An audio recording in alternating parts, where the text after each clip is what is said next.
You have 5,000 followers, you can get UGC deals, whether it's $200. I didn't care how much I had to post about that stuff. I was emailing so many brands, DMing them like, hey, can I get this for free? Can I get this for free? Like, can I post about this? I had 5,000 followers. I put myself out there and I probably got $10,000 worth of products. How the hell did you save for a van? Like, how did you even... Yeah.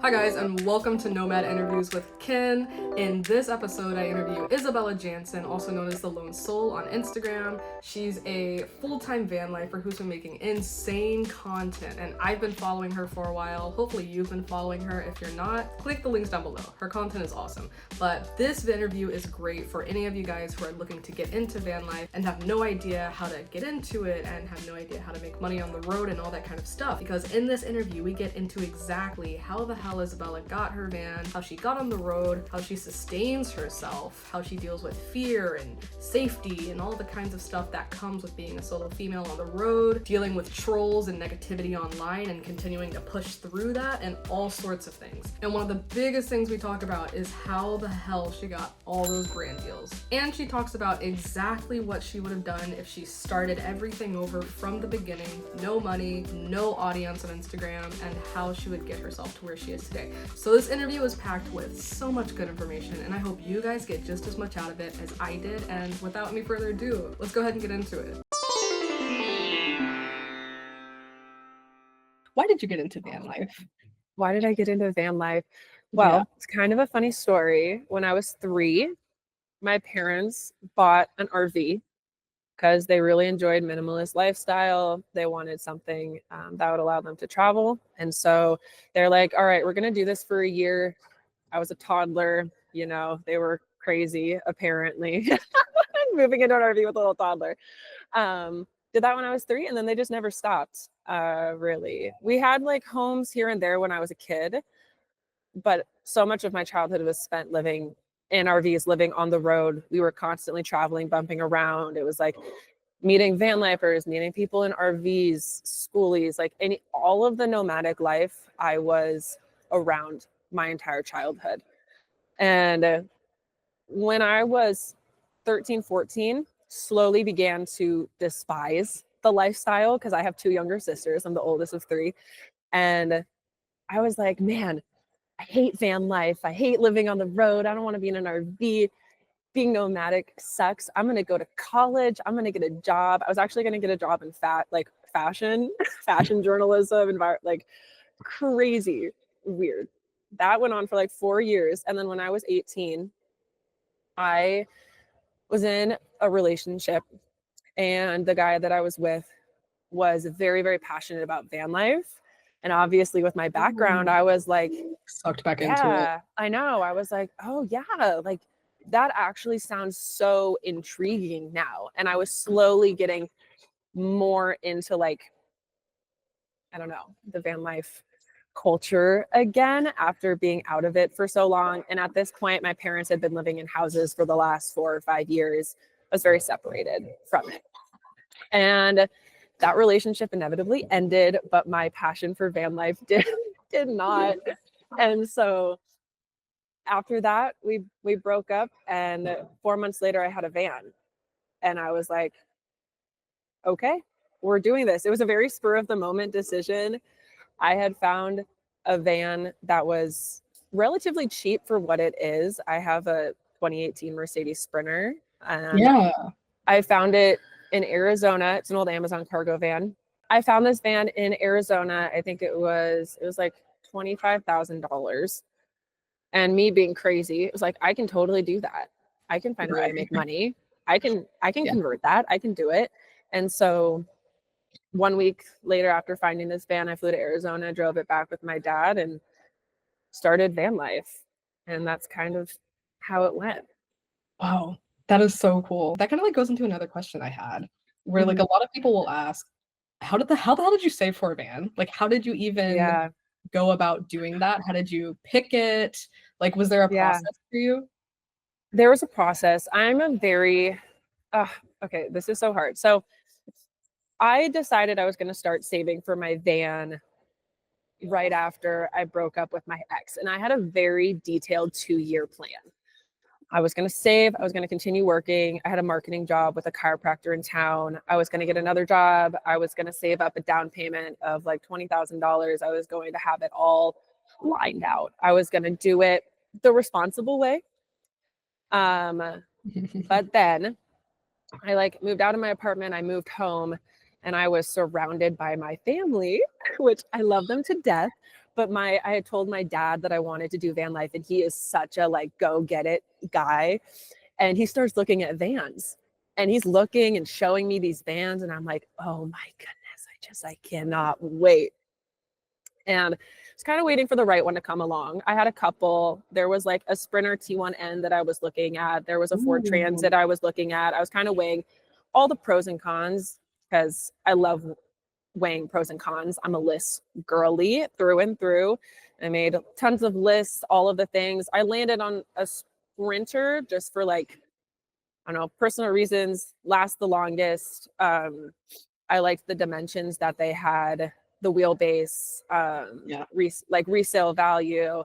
And also whenever I bought my van, the market was really, really bad. So it was the same price to buy the Sprinter as it was to buy a Ram ProMaster and or a Transit. Like, like crazy. Like, I don't know what was happening a couple years ago, but I was looking at a $30,000 Sprinter and a $32,000 like ProMaster, both just like basic vans, like nothing in them.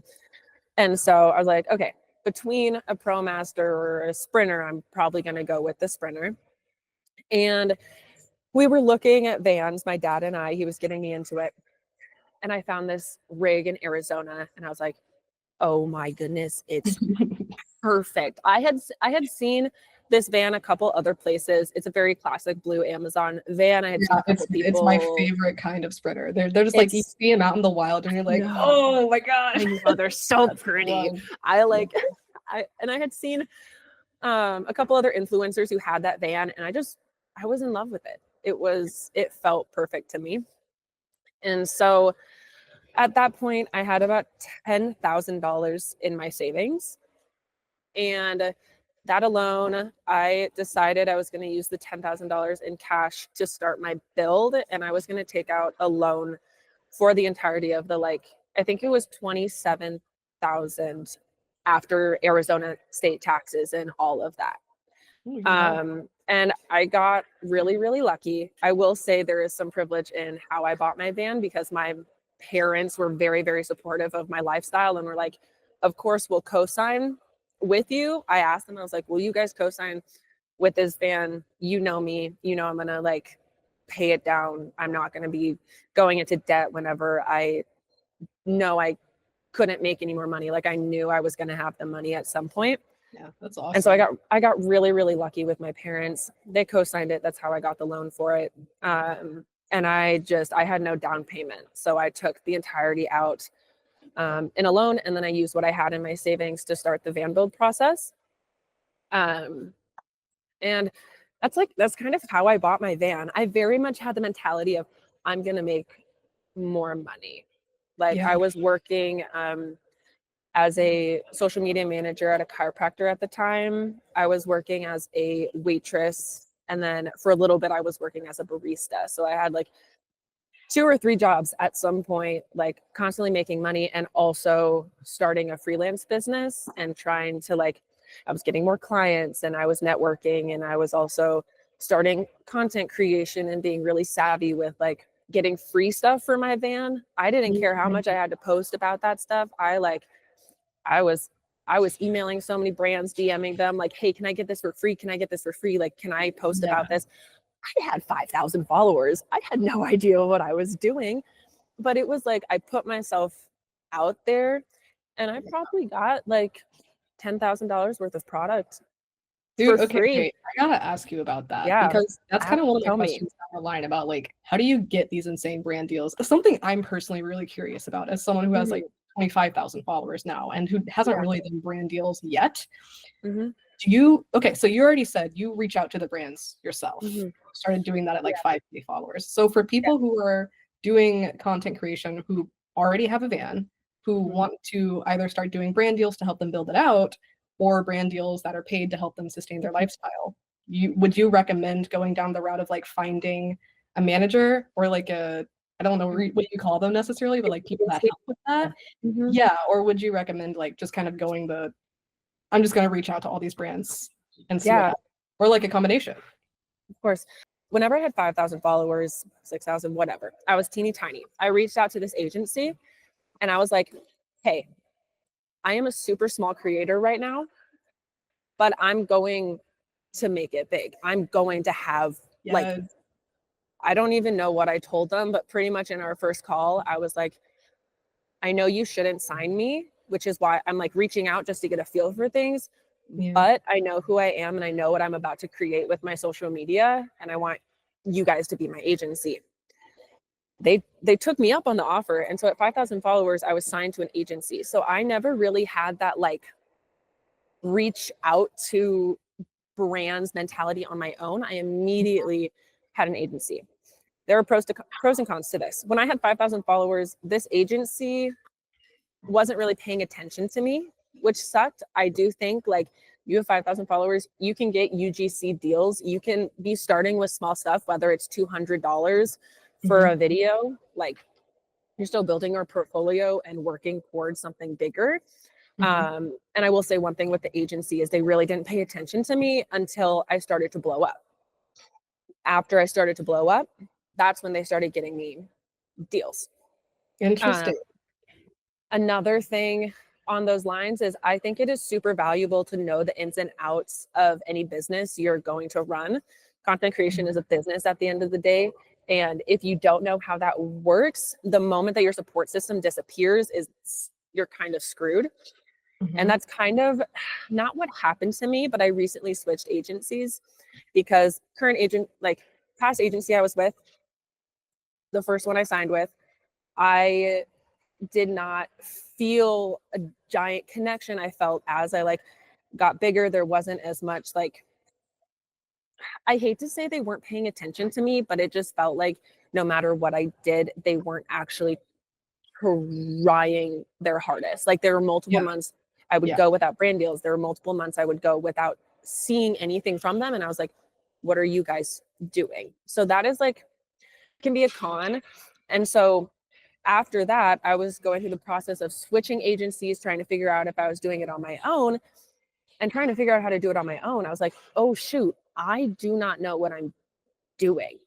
Like when I first started, I signed with this agency. They took over everything. I don't have contacts. I don't know how to pitch. I don't know how to price myself, Yeah. all of this. So if I was starting over, I would suggest doing it by yourself for at least the first couple months. Get a feel for your niche, get a feel for where you're at, the brands that are kind of biting. Like, how is it going to work? Like, is this going to work out doing it on my own? And it might work out great.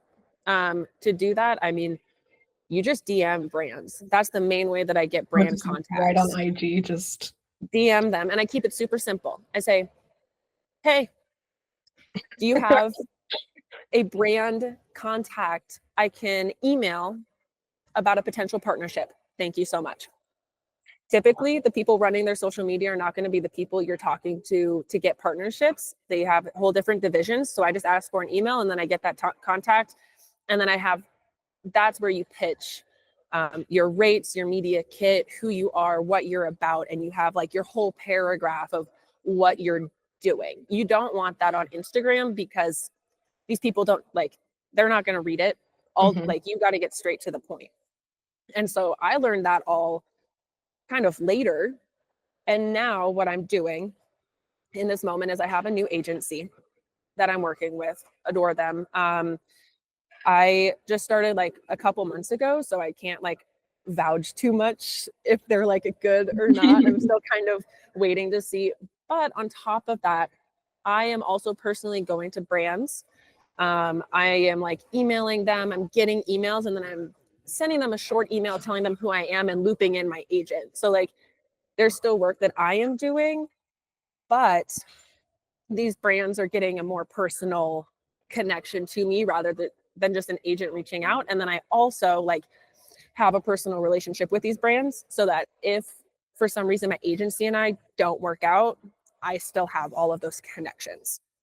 I Mhm. hope that answered your question. I just went off on a huge tangent. No, that was amazing. That totally answered my question.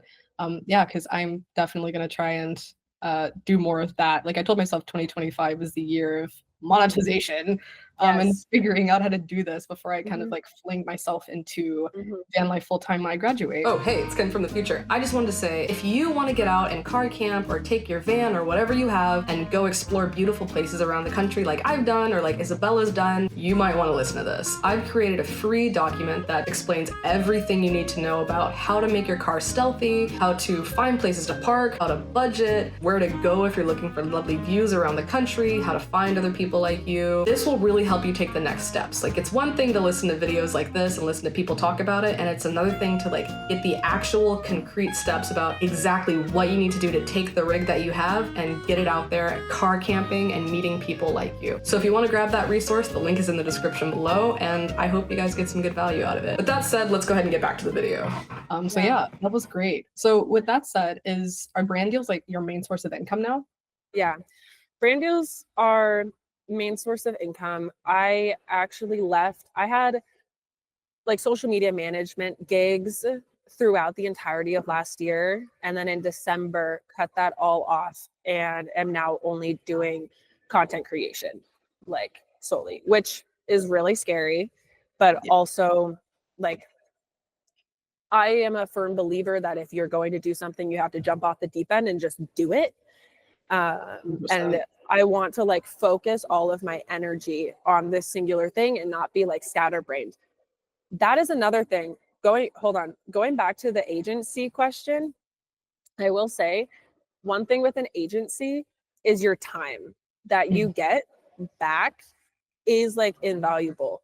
I know Mm, so many creators that do it on their own, which like do it on your own for a little bit, but it does get overwhelming. And I have found that like having an agency helps me stay like super creative and just like in my creative brain rather than having to do all of the admin work and add yeah, like 15 hours onto my week on top of creating content, doing all of this stuff, like brainstorming, all of it. So that's another really valuable thing to keep in mind is just like the time you get from yeah, having an agency. Um, but no, brand deals are my only source of income. I will say it's a little scary because they are fluctuating. I got lucky enough that when I left my agency in November, I had payments that are coming through like January, February, March, and also brand deals that I signed for February and April. So like oh, very cool. I'm pretty set, but I would say like if I didn't have those, I would be freaking out right now because Yeah. without brand deals, I have really no money. I make maybe $20 off of Instagram and I've never really monetized on TikTok. I've made probably like $1,000 off of TikTok, but it's like two videos that have gone viral and made me $500 each. Like that's literally it. Nothing crazy. Oh, interesting. Man, I wish Instagram had the same like monetization policies, or not policies, but like I did know. that. Like, because I've had a few go viral too, and like nothing, which is like cool, but man, Instagram just doesn't pay. All of the money is yeah, with brands. And I don't know. I think working with brands is such a cool opportunity because I don't know, you get to use your favorite products and you also get to get paid for it, which is really fun. yeah, that's definitely ideal. I have a patron question now, and I think it's hilarious, and I'm gonna ask it. I'm gonna smile the whole time. Okay, this one's from August. Shout out to August. Okay, so if there's a big storm headed where you're currently at, do you hunker down or do you get out of the area? Oh, Or if you do hunker down, do you take extra precautions to prevent extra damages to your van? okay. I have never actually been in a big storm in my rig, luckily. I'm assuming that would be like a hailstorm or a winter blizzard or something crazy. I have never had to deal with it. Thank goodness. This is also my first season of winter van life. So we're going to see where I stand in about a month after I'm like Ooh. in the dead of winter in Salt Lake City. Yeah, as you can see, Um, I'm not in my van. Like winter yeah. van life down here is not the I tea. can't imagine. No, I wish I had a better answer for that question, but I've never had to handle super bad weather in my van. I've also just been chasing nice weather for the past year. Like the most I've had to deal with is maybe a torrential downpour. Yeah, But other than that, weather has been super, super good. It's like if it's gonna be raining or like going crazy, I typically leave the area. So that's a better nice. answer. Especially like if I'm like wild camping, like if I know that there's a giant rainstorm and Mm, I'm on a patch of dirt, I'm getting out. I got 2-wheel drive. I got rear wheel drive. I can't like I can't do that. that's So so I guess that real. kind of answers it. Yeah. I experienced that fear once in Moab when I was in the desert, so like, sand everywhere, and it started raining, and I literally woke up and like scrambled and drove out of there so quick. You talked about fear a little bit earlier, Mm-hmm. and how you kind of have to have this like, I'm going to do this thing and I'm Mm-hmm. gonna make it happen mentality when you do anything, or Mm-hmm. specifically with van life stuff. So how do you kind of get over the fear of doing things by yourself, or just doing things that you specifically like do not know how to do? It is something I still struggle with. Yeah. I think with starting van life, I had less fear because I had a really good support system. And like my family, like I knew what I was getting into with van life because it was my childhood. But doing things alone, I have just like slowly learned that at times I enjoy doing things alone more than I enjoy doing things with people. Like I obviously love a balance, but I've always been the person to like take myself out to dinner. I've always been the person to go to coffee by myself. I've always been the person to like, I would show up at the climbing gym and I would just boulder by myself. Like, and I think that's how you have to do it is you take small things that seem super daunting, like taking yourself out for dinner, or maybe hack your car and sleep in your car in the woods for a night. Like That super was small me. steps, and the smaller the steps you take, like they're going to build into something bigger. Like when I was living in South Dakota, I had like no friends. I was a loner until I started like climbing and was hanging out with climbers and all of that, but like I was doing everything alone. And I think like starting to do things alone really built up a stamina for continuing to do things alone. Yeah. And I thought I was over the fear of doing things alone until I went snowboarding. So this is recent. This is like last week and yesterday, literally. No, I saw your post. Last week I was so scared. Like I don't know what resorts are like. I didn't know what the parking was like. I didn't know how to take the bus get the bus up to the resort. I didn't know what I was doing. I was like so scared. And I was honestly like paralyzed so much that I didn't do it for a week. I had all my stuff, but I physically couldn't like bring myself to do it. And then literally on Friday, I was like, all right, I have to go. And it was kind of just this like forcing myself to like set a date, set a time, and being like, Bella, if you don't do this, you have failed at something. And that is the push that I needed in my brain. And so on Monday morning, I got up at 6 a.m. I did like tons of research. I drove to this park and ride spot. I got all my snow gear ready. I had laid it out the night before. I was prepped, good to go.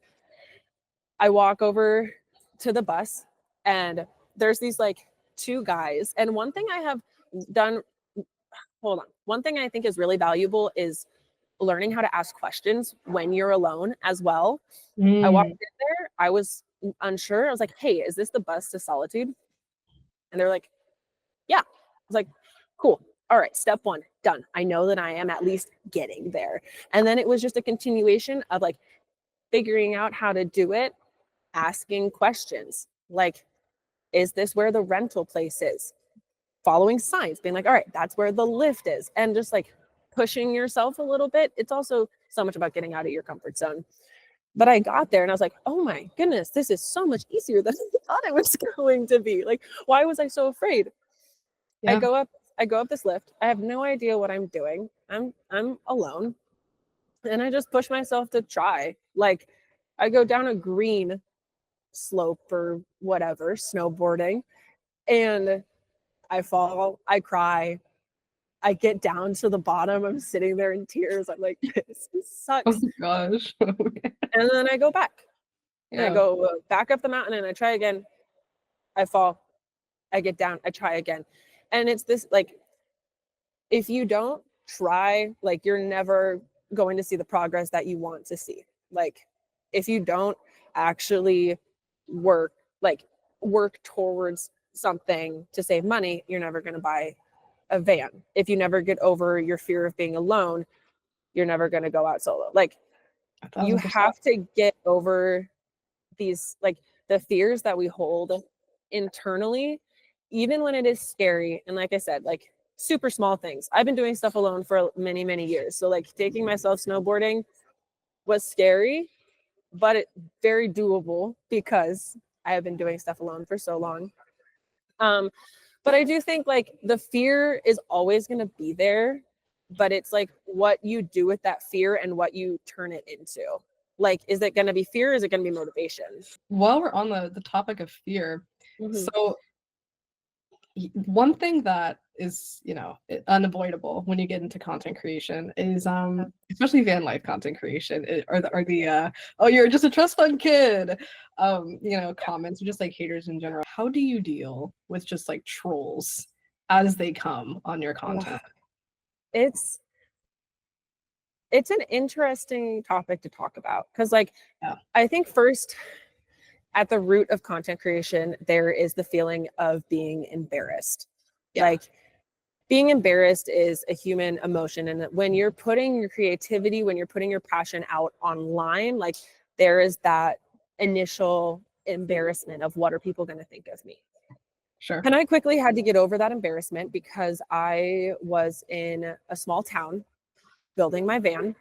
All of my friends knew I was building my van. All my friends knew I was trying to make videos and I wasn't getting anywhere. I was making these build videos on my personal Instagram. I was doing voiceovers. I was making aesthetic things like, Oh, that's bold. The personal yeah, Instagram. no, I didn't even start a new one. Yeah. Everybody knew me. Oh no, I I couldn't have got, done that. I got made fun of so much. I remember one night, where we were playing some sort of card game with my friend group. And the card game was to impersonate one of the people in the group. And they decided to impersonate me Oh man. in front of all these people. And it was the most embarrassing thing of my entire life. Like, they were just impersonating me and basically making fun of me. And I was like, wow, this sucks. Like, I was like, this sucks. Like, I'm trying really hard and all my friends are making fun of me. Oh my And so I god. went home and I was like, okay, wow, that was really hard. And I kept going. I was like, okay, this will be fine. Yeah. So I had a lot of in-person judgment whenever I first started. And I think that got me prepared for the internet judgment that was about to rain hell upon me. Next level, dude. The first video that went viral of mine was this video talking about like, it was like, yo, I've been living on the road my entire life.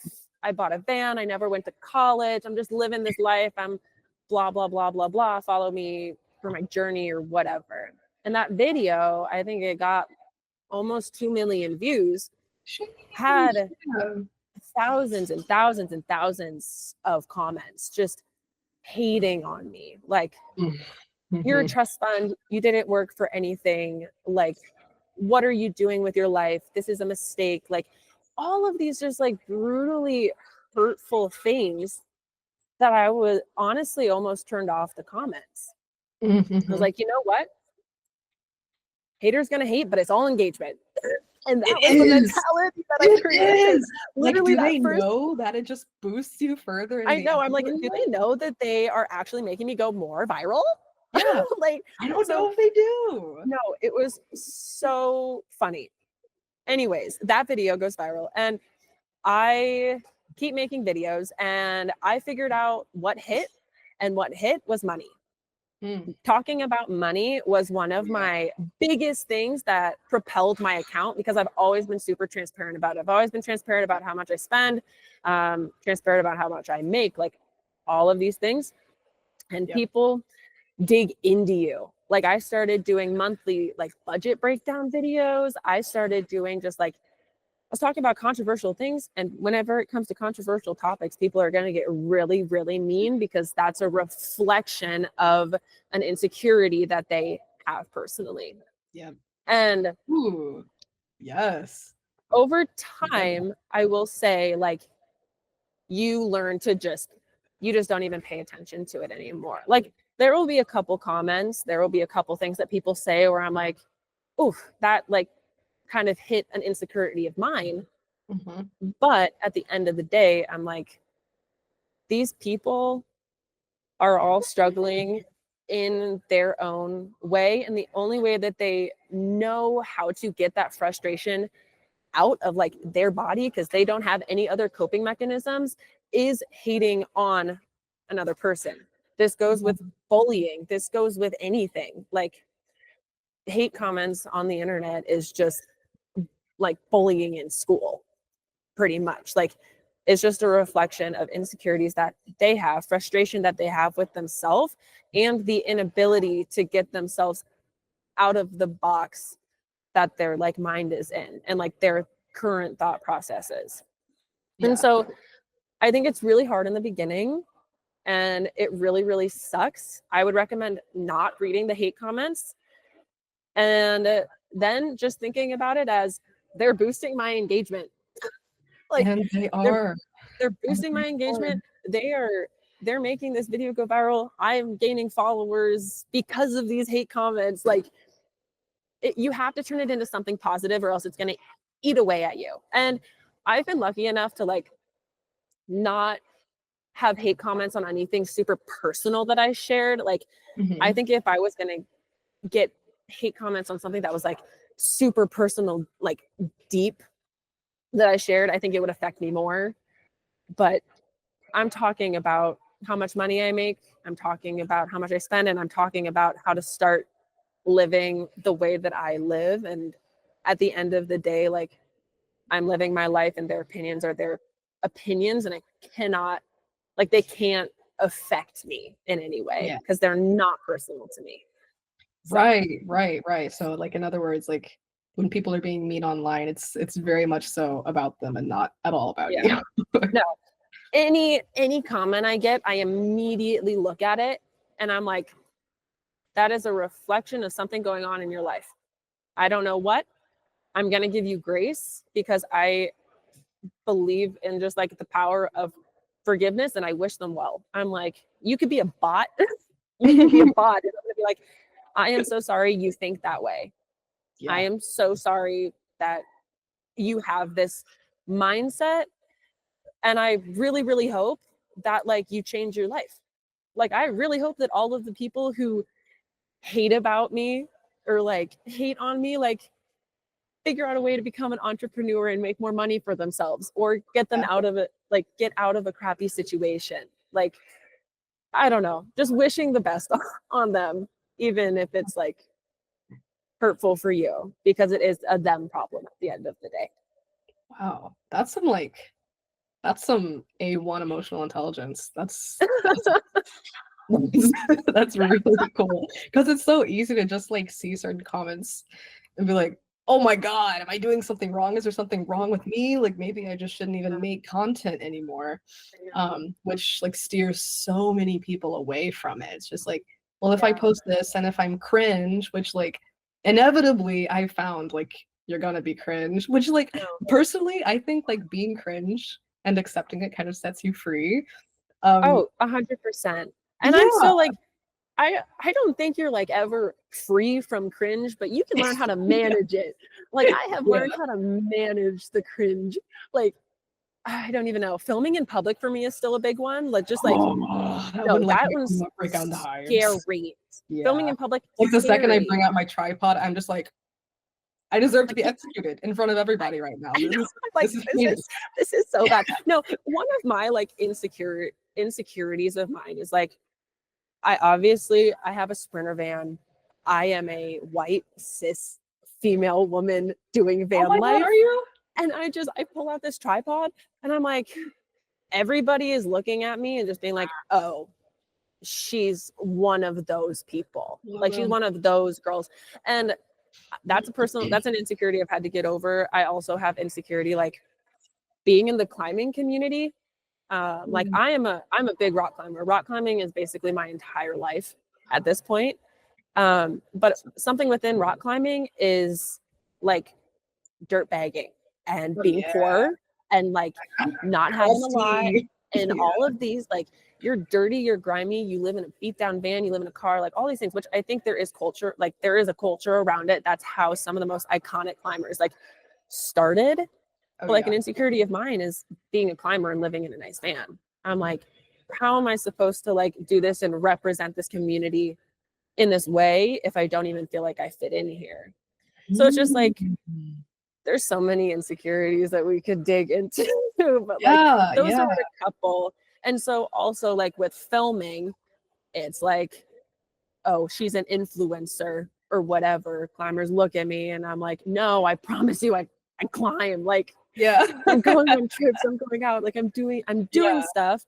But like the immediate assumption is like the equivalent of what do you call it in skiing? A snow bunny. I'm like a whatever. Gosh. I know. I'm like a rock climbing snow bunny. Like that's their immediate assumption of me. You're just like doing it for the aesthetic or something. Pretty much. Like just climbing for the aesthetic, which like people can make those assumptions about me. I know I climb hard. I know I try hard. I know I'm training. I know I'm doing all the things. I'm going on trips, but it's still like insecurities will beat you down. They certainly will.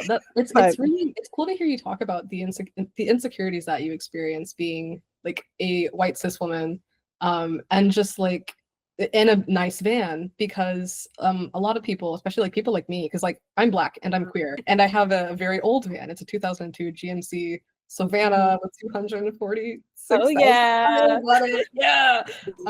would see you and be like, yeah, like Bella's like the epitome of like this aesthetic. But like for me, it's like, wait, well, where do I stand in this? And do I even deserve, or is there even a place for me in this world of like van life, or just like content creators that move around and stuff like that?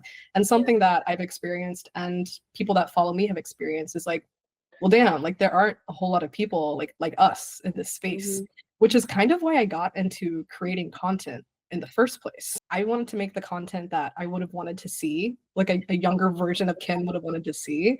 But like just kind of getting back to the whole insecurity thing, like it's really cool to hear you talk about that, because a lot of people, well myself, I'll speak for myself, not everyone, but I can definitely see people like you and be like, oh my God, damn, like can that even be me? Like if I don't like kind of like, but it's crazy. Like we all have insecurities, like every single one of us. But at the end of the day, like what matters is just getting out there and doing the damn thing.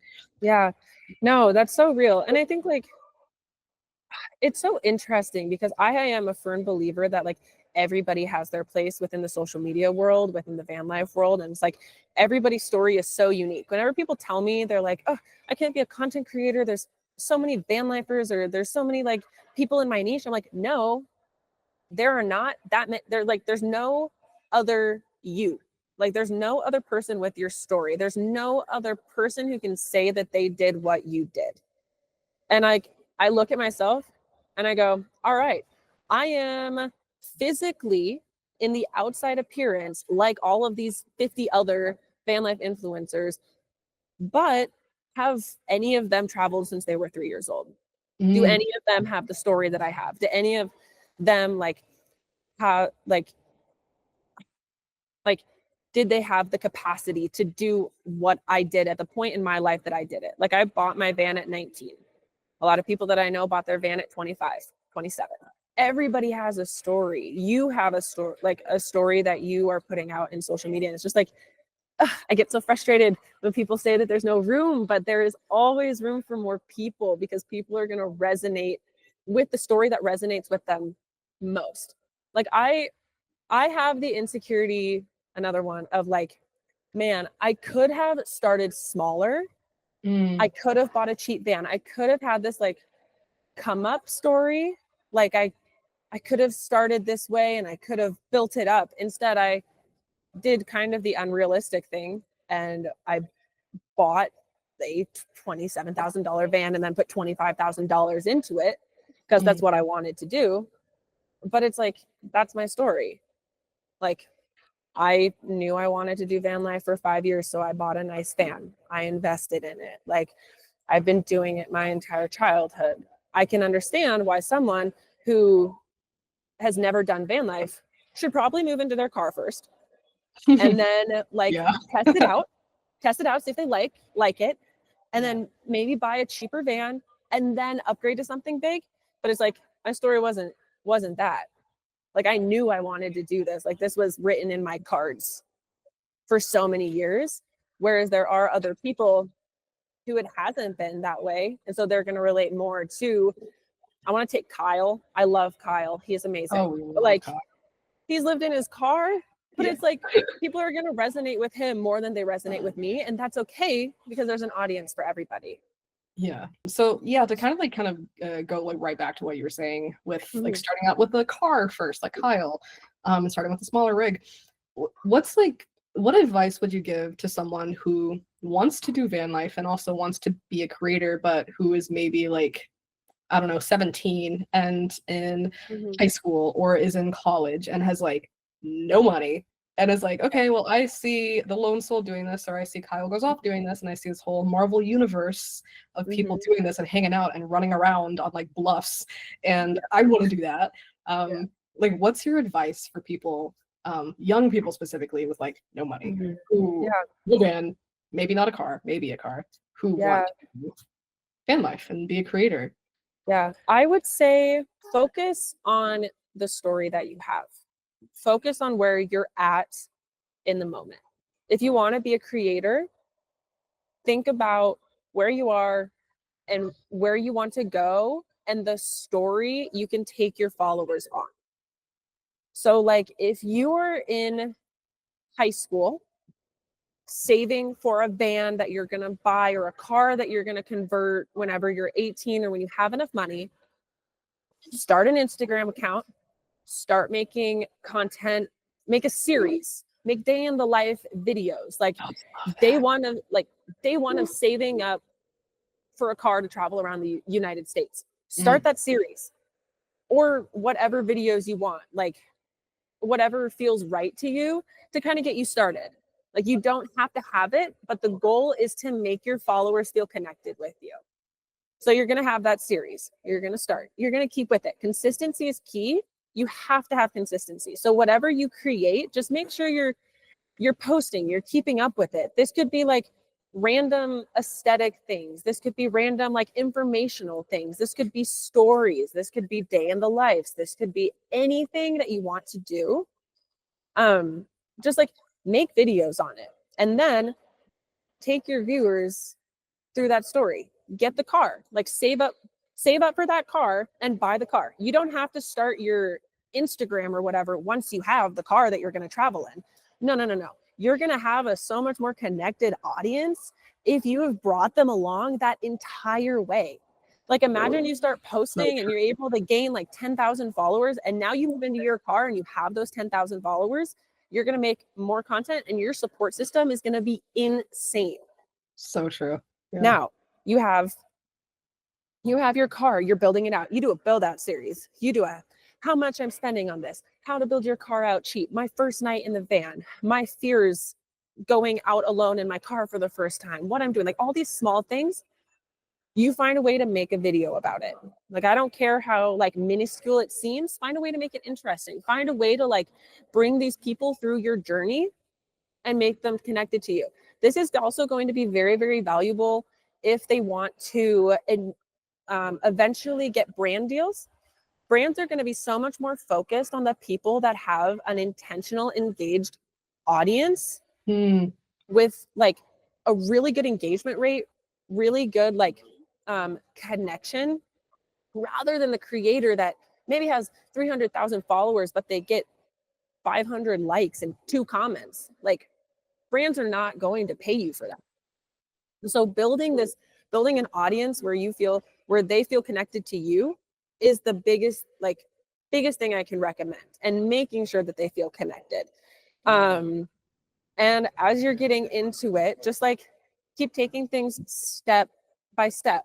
If you saved up for a car, but you still have, like, now you have a car, but you have no money, keep saving up. Buy a sleeping pad, put it in the back of your car, get a little camp set up, go out for a night. Oh yeah. Just a night. Like, That's what I did. you could be in a city, or like drive 20 minutes outside of the city and find somewhere. Just like, you can also stealth camp in that thing. So like, just get into it, get out of your comfort zone. And then as you start saving, working, maybe you build it out. Maybe you take it somewhere on like a week-long road trip. And then at this point, like, obviously you want to be figuring out a way to make money on the road. So whether that is utilizing your creative skills, like, that's something that I did personally, was utilizing the creative skills that you have. I walked around every business in my town and asked if they needed social media management or website design. Ooh, Like, that's I knew cool. I could do those two things. I'm gonna Or, ask that in a sec. yeah, graphic design, I don't even know, video editing, like, any of these things. We're in an age of social media. We're in an age where businesses who want social media but don't have the budget for it are going to be willing to take these small people who are personally networking with them and building like a connection. Like, they're going to want to work with you. That's at least what I found. And Yeah. so you can do that remote, or you can do it like, say you go out on a month-long road trip, you come back, film content for them, and then go out again. Like, you can figure it out. So like, working out ways to make money with your creative abilities, or even not creative. I mean, you can do so much with just random freelancing things, with coding, with I can't think of anything else that's not creative, but someone will think of something. Yeah, I mean, tech is everywhere. I mean, as someone who's Yeah. been like in software engineering field, like, Yeah, tech is everywhere. And like, figuring out how you can take it remote, trying to get brand deals, figuring out how you can do UGC content. Like, if there is a will, there is a way. Personally, that's what I found. And it's just like, you take it step by step. Like, and maybe your progress is slow. Maybe it takes you 3 years to fully get on the road. But by that point, hopefully you've been really consistent with your social media and you have a following. Hopefully you have been good with like reaching out to brands and getting brand deals, and also building a portfolio of skills that you can take and sell yourself to like make money, pretty much. I mean, like, photography. Like, my friend is a full-time wedding photographer living in her rig, and she's so successful. Like, that's so easy. Videography. Like, teach yourself how to do something that you can do on the road. Yeah, I feel like that's my advice. And I think the biggest takeaway from that entire ramble is, make sure you're taking your viewers on a journey with you, and make sure that you are documenting the process, because that connection is going to be invaluable at the end of the day. where do you see yourself in 5 years? Are you still in the van or doing something like even crazier? I don't know. I have always told myself that I'm going to be in the van for at least 5 years. I've like, 25 was kind of my like marker of, all right, I think that'll probably be when I'll stop full-time van life, but still have a rig that I want to travel around in. Yeah. But right now, I have found myself becoming more flexible with the idea of like the end, but also the start of something new. Like, I don't think there's ever an end to van life, but there might be an end to the era that I'm in. And I think it just kind of follows my passions. Like, if my passion right now is currently rock climbing and like creating really, really cool content, and if that means I'm going overseas for 6 months to rock climb and travel, and I'm trying to learn Spanish, like backpack alone or go with friends, or like whatever that means, like, I'm gonna do it, and maybe come back to the van, or maybe like go do something else and then come back And I feel like my timeline has gotten so much more flexible as I have experienced more. Like I went overseas for the first time last year. I was like, oh my word, this is awesome. I see why people do this. Yeah. I came back to my van and I was like, oh my word, I'm currently living in a city in my van. And I'm like, oh my God, this kind of sucks. But at the end of the day, I love it. I think I'll do it for another 3 years. I will have the van probably full time, traveling around, bouncing around. But after that, I don't know. Hopefully, have enough money for land, as every single van lifer and their mother says. Like every single van lifer I wants have heard land. everyone say that. Like, oh yes, once I'm done with van life, I'd like I to know. settle down, get some land. Another big thing is I'm someone who really wants to get married. Like that has been like a really big goal for me. I really want kids. I would love to like have kids and also have them in this lifestyle too. So a big part of me is like has flexibility because I'm like, all right, if I meet the person that I really want to marry in say 6 months, but it means slowing down for a season, like that's okay with me. Like the flexibility I have, especially when it comes to like a relationship, I'm like, it's something I really want. I love my independence. I love being independent, but I would much rather do van life with someone else Yeah. rather than be a solo female for forever. And Yeah. that's like kind of, I feel like that's kind of a controversial thing to say, but I just like, I love the idea of getting married. I love the idea of doing this with somebody else. And so whether that's finding someone else on the road or finding someone who isn't on the road but wants to, or like whatever, if I get off the road for a year, who knows? I don't know yet, but it's so obscure. I have so many dreams. But 5 years, I don't know, hopefully married and hopefully with land.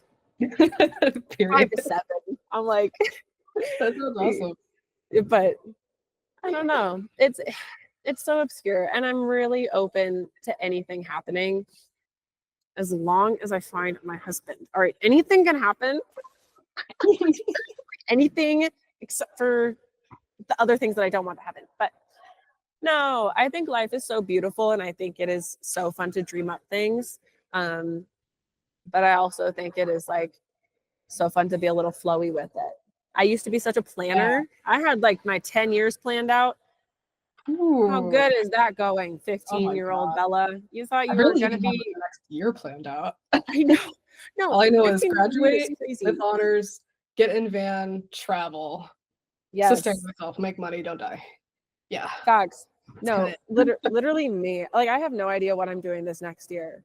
But 15-year-old me was like, all right, we're gonna go to college. We're gonna be an environmental journalism journalist with a focus in fashion. We're going to like settle down. We're gonna rent an apartment in Colorado. We're gonna blah blah blah blah blah blah blah. We're gonna whatever. It's fun to dream about things. But I definitely like I hold my dreams loosely because I know that they're things that are so much better than I could even imagine for myself. yeah. So yeah. That's it. I know. Okay, wait. I know you mentioned something. I said something earlier, and you're like, I'm gonna ask you about that Oh, later. that was yeah, that was I mean, you talked about it. You expanded on it, which is exactly what I was going to ask you to do. But it was about the like what other jobs are good for people who want to do van life that are that are not content creation. And you talked about like getting into tag. Maybe you're doing like something creative with like the editing or whatever. Which like yeah, I co-sign that. Because I'm currently the way I'm making money as a student is by doing like freelance video editing, and awesome. that's really nice. Yeah. It also definitely helps when you have a platform as well, where you can kind of like link them to like, oh yeah, this is what I do. I think like kind of like I was saying, networking is a big thing. Like go around your town. Go around your town and ask what like I don't know, offer your services, print out a card, make a flyer. Like you never know the possibilities that could happen from talking with someone. Like basically all 5 of the social media clients I had last year were from word of mouth or people I knew. Yeah. Wow, that is like, yeah, that's unfortunately so true. And like the introvert of me is like, I have to go outside and I know. people, but it's unfortunately so true. I'm so extroverted. It's like kind of bad. I literally walked into this coffee shop and was like, hey, I think your social media is really bad. Can I manage it for you? Wait, did you actually? I mean, I said it a little bit nicer, but Oh in my my brain, I was god. like, wow, this really sucks. I They need didn't to let me do their social media because they had someone like hired to do it. And I was like, you need to fire them. But I just need to start like going to all the local establishments here in Little Rock and just like clowning people. you Wow. do, just ask. It doesn't hurt to ask. The worst thing that can happen after asking is someone saying no. Like, That's okay, true. Yeah. and then you're done. Okay, Yeah. cool. I Oh found yeah. that with like anything in life, like anything, we as human beings were designed for like literally getting punched in the face and falling on our back and then getting back up, as opposed to just like the anxiety, like the perpetual anxiety of just like nebulous nothingness. Like I Yeah. found that the feeling of anxiety for me personally is like 10,000 times worse than the feeling of like, I don't know, going and trying something and it not working out. Cause then it's like, Yeah. okay, well, that didn't work out. Okay, well, let me try this other thing instead. Like And you it's can, really not that bad. But anxiety feels like it's debilitating. It's yeah, just it's horrible and it's pervasive. And no, it doesn't give you any answers. Whereas like embarrassment maybe, or just like, like having your ego hurt a little bit, that will give you answers. mhm. But anxiety just doesn't at all, Yeah. which is why action I, is so important. I, I've struggled with anxiety since I was 15. Oh, Like period. some decent anxiety, and I still get it, but it is so true. Like you're going to be anxious because your brain doesn't know what's going to happen. Like Yeah. your brain is making up scenarios in your head of what could happen, and until you know what happens, you're just going to get anxious, which is my philosophy. I'm like, all right, if I don't know what this person is going to say, I'm going to get anxious about it. I'm going to make up scenarios, and then I'm just going to spiral. Or I can ask them, Yeah. and then I know, My and then I therapist don't have to be that anxious mind about it. reading. Yeah. And just No, like, hey, Kim, you should like not do that. And I was like, but but how do I not? Like, what do you mean? Like, I know what they're thinking. I know what they're thinking. And she's I like, know. no, you don't. No, you Like, don't know what no. they're thinking. It's like, but anxiety it's so hard, and it's until this is so funny. I'm like, until you beat anxiety like a little bit, you give it a good like 1, 2, like it's Yeah. never going to get in check. Like I was so anxious as a teenager that I literally had to do like exposure therapy with myself and just like put myself out there. I Yeah. like this goes back to doing stuff alone. Like so many things I did alone was because I was so anxious and I was so tired of being anxious. Or Yeah. like I wanted to do something, but my anxiety was just like, oh no, don't. I literally, this is so funny. I wanted to start getting strong. I wanted to start working out. I wanted to do these things. I didn't want to go to a gym. I was like, my anxiety was through the roof for 2 months. 2 months, I swear to God. I worked out in my bedroom. I had a set of like 20-pound dumbbells and I downloaded an app. I put out a yoga mat and I worked out in my room until I got strong enough that I didn't feel embarrassed. And then I went to the gym and I started climbing. And I was like, oh, okay, I can do this. And then it got easy. It's like, I, I don't know. You just That's work funny. towards beating down that anxiety pretty Oh my much. God. I thought my anxiety was bad. That's wild. It was, Wow. yeah, Yeah. it was a time in my life, that's for sure. It sounds But like it. So it's so funny. it'll be These out like video like reposters will repost my videos and I'll be scrolling on there. my For You page and then Yeah. my voice will pop up and I'm like, ah, Yeah. what did you That say? happened to me. Like one of those big like van life like content curation pages like posted one of my Yeah, videos and I was like, "Ah, oh my God. But it was cool because no, I like got a bunch of followers from it. But like, oh my God, like trigger warning, please. I cannot see myself and be no, okay. literally. I Like I once I edit something and put it out, I cannot look at it. I can't do it. And That's if I so do, funny. it's like I have to throw my phone across the room. It's horrible. I'm the worst. Horrible. I'm literally a content creator, but people will be like, what's your Instagram? Like all these things. And they'll start watching my videos in front of me. And I'm like, no, no, no, no, no, no, no, not etiquette. You don't do that. You don't do that. You need to like go to like a secret room down the I hall by yourself know. and do that. I know. Watch him in the bathroom. Like, Yeah. excuse yourself. Yeah. Literally. It's so The first time I ever got a message, I had a message from someone and they said, "Hey, I just wanted to let you know that I just bought a van because of you." And I was like, "My job is done. I can delete my Instagram. I literally have completed my mission." Like, I told myself when I first started making content, like, obviously money was going to be great. Money's going to be cool if I can make this work. But if I can help one person, just one, chase their dreams, I will be so happy. Facts. Like, if I could for some reason convince someone to jump off the deep end and do something absolutely batshit crazy, like, Yeah. I have accomplished something. And I've gotten so many messages like of people just telling me things that I have done that have influenced their life. And it makes such a difference. Like, not a difference, but it makes an impact in the reason why I do this. And I think that goes for any creator. It's like, we may not, I will say, we may not respond to your message because sometimes it gets a little crazy in there. But I read every single DM and just like, I will respond to the people that like reach out to me personally, telling me like personal stories where I have like affected them, because I think it is so valuable to like recognize your viewers, especially as someone who was someone who took in content and really looked up to people and like never got a response, or like kind of shared my heart and soul with a couple people, and like even if they would have liked the message, I would have been like, I am so seen right now, which I always try and look at my DMs and it's like heart messages or respond. There's people I'll literally voice memo. Oh, that's like real. I'm sending you stuff, but it's just like it keeps you connected, and that goes into community. Like at the end of the day, to be a content creator, you need community. You need people who follow you. You need people who believe in you. You need people who want to be you, who want to do what you're doing. And if you don't connect with them, like, what do you have? Right. Like, what do you have? What is your mission?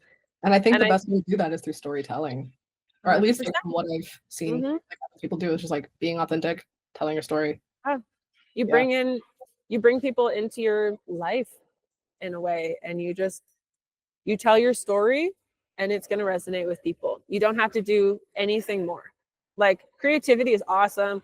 Having cool video ideas, short form video ideas, like all of these things is really cool. But like, telling your story is where people are going to fall in love with you, or fall in love with the idea of your life, or be committed to knowing you. And it's just, I don't know. I think it's such a fun thing, and a fun like privilege that as like content creators, like we get to have these people's trust.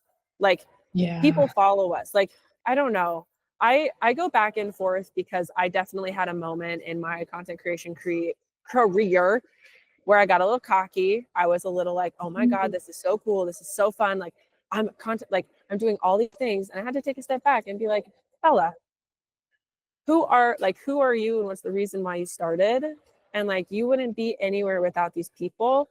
And just like, remember that, So I don't know. It's so interesting. And I think content creation is so fun. Everybody should, if they want to, at least try, be a content creator. Like, put yourself out there, put your story out there.